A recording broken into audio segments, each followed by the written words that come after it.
Have you ever broken up with somebody and then you see them with another person and question yourself, why does it hurt?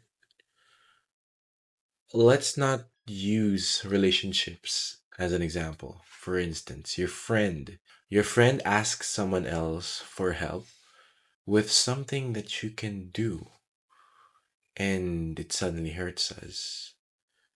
Why does this hurt? What's this called? This is called an ego wound. So, what is an ego wound? An ego wound is something that aggravates your ego. Ego is our enemy. It's like the higher version of pride. Pride can be good at some things. Take pride in your work, take pride in your actions, take pride in your determination. But when pride turns to ego, it becomes bad. Inherently, ego is present in all of us, even me.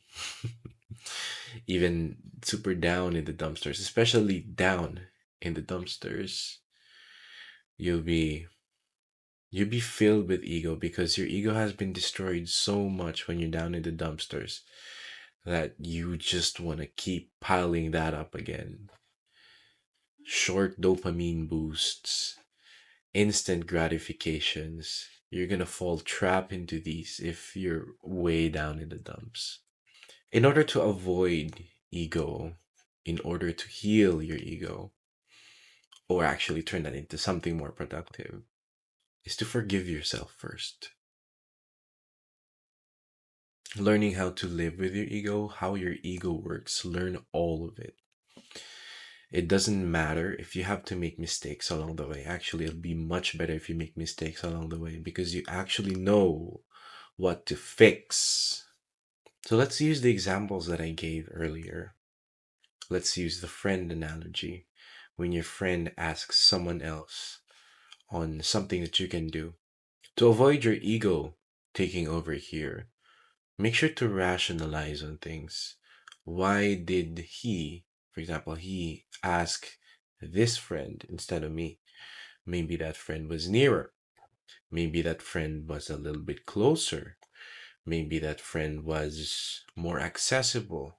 And this friend thought you were busy.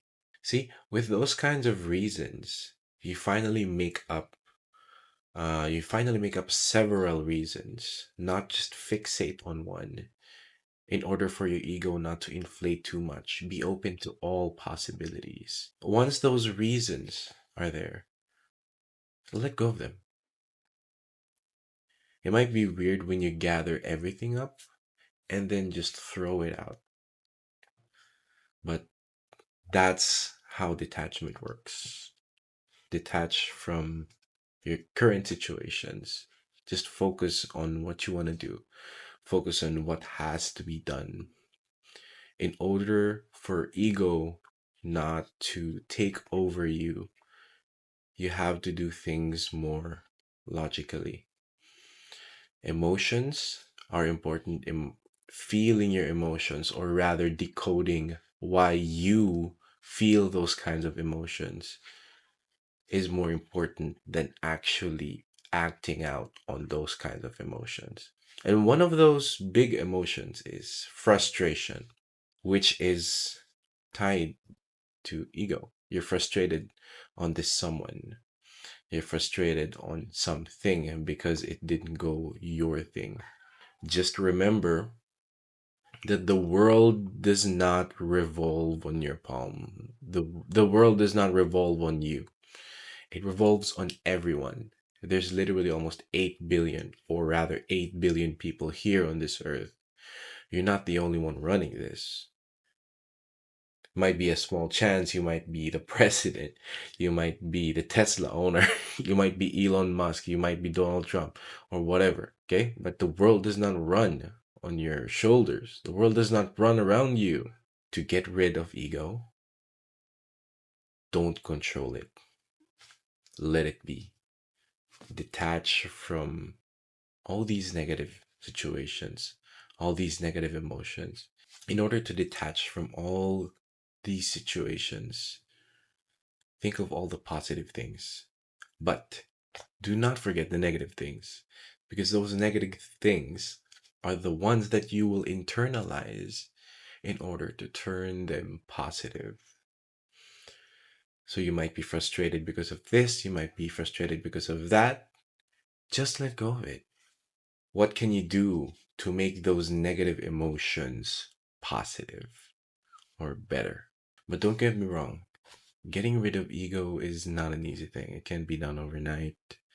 I mean, as for my case, it's been it's been 3 weeks.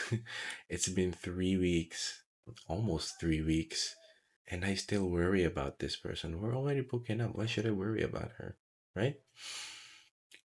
It still hurts my ego to think of someone else helping her or someone else loving them, right?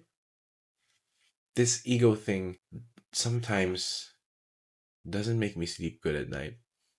It did make me sleep good earlier, but in order for you to get rid of those emotions, you have to keep your ego at the door. Gather those negative emotions. Do not forget them. Do not try to override them with the positives. Make sure to internalize them, to turn them into positives instead of forgetting about them. And once all of it is positive, you'll feel a little bit more reassured. And then day by day, make those positives better. And then you just might notice ego leave you little by little. Not overnight, not 1 month, maybe not even a year, but it'll leave you soon enough. That's all for today. Thank you guys. Felix.